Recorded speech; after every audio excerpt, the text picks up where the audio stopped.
आजची आपली रेसिपी आहे खव्याचे मोदक। नुकतंच गणपती बाप्पांचं आगमन झालेलं आहे आणि गणपतीच्या नैवेद्यासाठी आपण वेगवेगळ्या प्रकारचे मोदक करत असतो। त्यातलाच एक प्रकार म्हणजे खव्याचे मोदक। हेच खव्याचे मोदक कसे करायचे ते आपण बघू। त्यासाठी काय काय साहित्य लागतं ते बघू। इथे 200 ग्राम खवा घेतलेला आहे, तूप, केशर घातलेलं दूध, अर्धा कप दूध घेतलेलं आहे आणि त्याच्यामध्ये केशराच्या 15-20 काड्या गरम दुधामध्ये घालून ते भिजवून ठेवलेलं आहे। विलायचीची पावडर, पिठी साखर आणि कापलेले पिस्ते इथे घेतलेले आहेत। इथे कढई, आपण गॅसवर कढई आधीच तापत ठेवलेली आहे। आता या कढईमध्ये आपण हा खवा घालून घेऊ।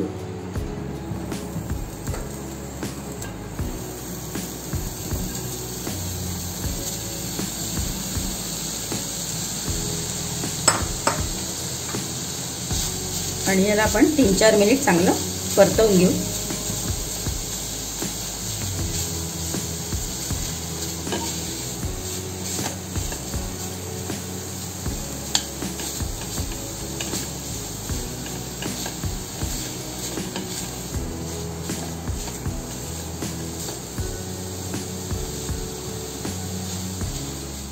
आता खवा चांगला परतून झालेला आहे। आता यामध्ये आपण साखर घालून घेऊ।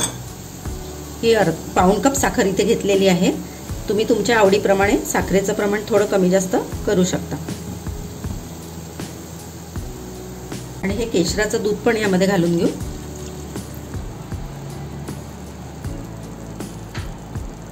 आता पुन्हा चांगलं मिक्स करून मिश्रण चांगलं घट्ट होईपर्यंत आपण हे शिजवून घेऊ।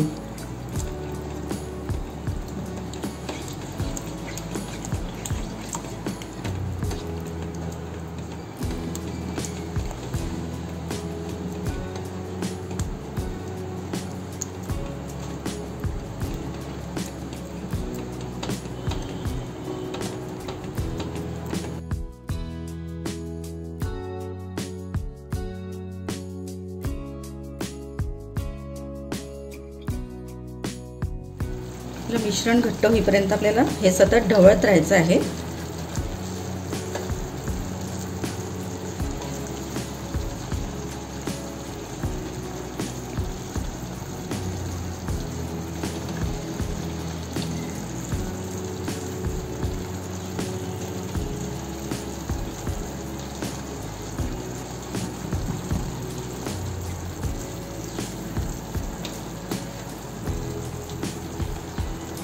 आता आपलं मिश्रण चांगलं घट्ट झालेलं आहे। आता आपण हे एका बाउलमध्ये काढून घेऊ।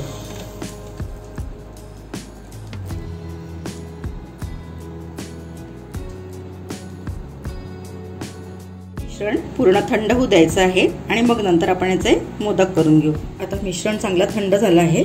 आता यामध्ये आपण विलायची पावडर घालून घेऊ। पाव चमचा विलायची पावडर आपण याच्यात घातली आहे। आता हे सगळं चांगलं मिक्स करून घेऊ।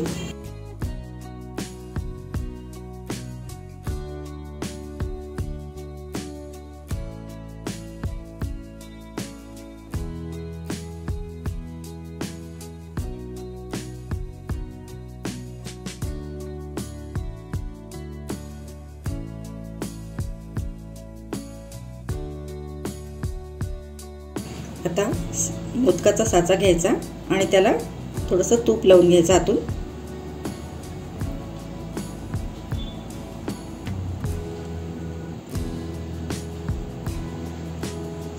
आणि हे जे पिस्त्याचे आपण तुकडे केलेले आहेत, हे तुकडे आपण याच्यामध्ये घालून घेऊ।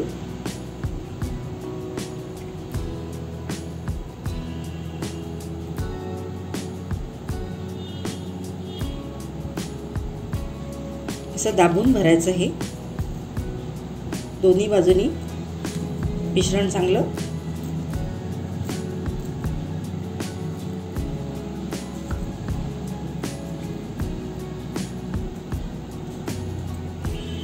आणि आता हे दोन्ही बाजू एकत्र पुन्हा चांगलं दाबून घ्यायचं।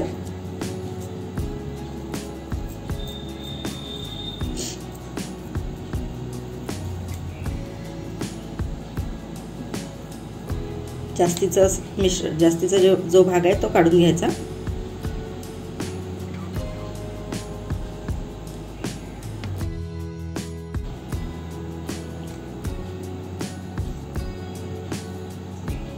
आता आपला पहिला मोदक तयार झालेला आहे। आता आपण हा काढून घेऊ।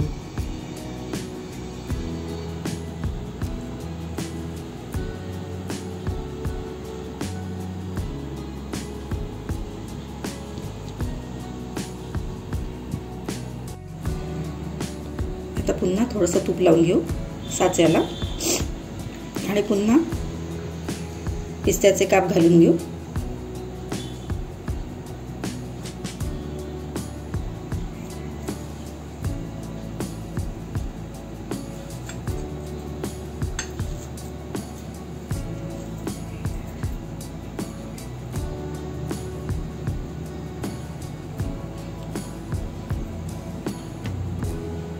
वरपर्यंत चांगलं भरून घ्यायचं आणि पुन्हा हे दाबून जास्तीचं काढून घ्यायचं।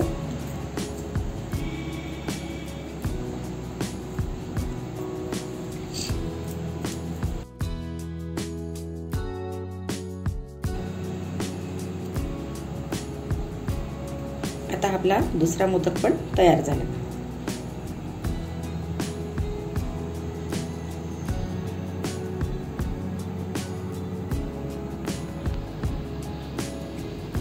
याच पद्धतीने आपण आता सगळे मोदक करून घ्यायचे आहे।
गणपती बाप्पासाठी मोदक तयार आहेत।